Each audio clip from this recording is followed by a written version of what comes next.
Во организација на Комисијата за култура при Сдруженијето на пензионери Куманово, денеска во големата сала на Центарот за култура се одржа третиот меѓународен фолклорен фестивал со ансамбли од Македонија, Србија и Бугарија. Претходно учесниците на фестивалот продефилираа во централното градско подрачје. Укупно има 12. И тоа од Бугарија 2 фолклорна ансамбла, од Србија 5, останати од Македонија. Значи, укупно ќе имаме некаде околу 302 учесника.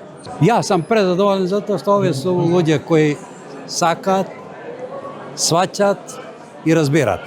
Немаат многу големи проктеви, меѓутоа тоа е генерација, ние викаме треќа доба, ја би рекол, генерација која е прошла кроз сите временски погоди и непогоди и се задоволни од многу малку.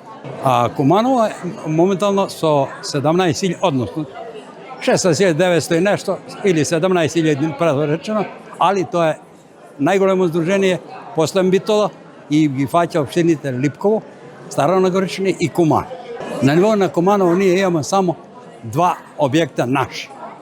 И тоа објектот на Илинденска број 30 и објектот на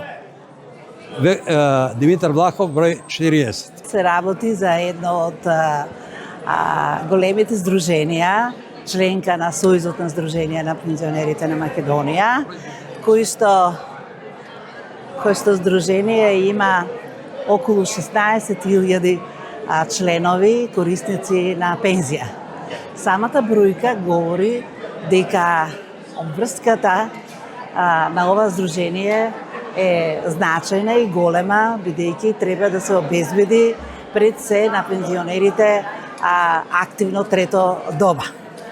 А денеска, на овој убав мајски ден, се случува третиот поред меѓународен фестивал на фолклорот, а фолклорот има за цел да ги поврзува народите, односно пензионерите, и фолклорот по дефиниција е минато, сегашност и иднина, кој е силно го чува идентитетот на секој народ.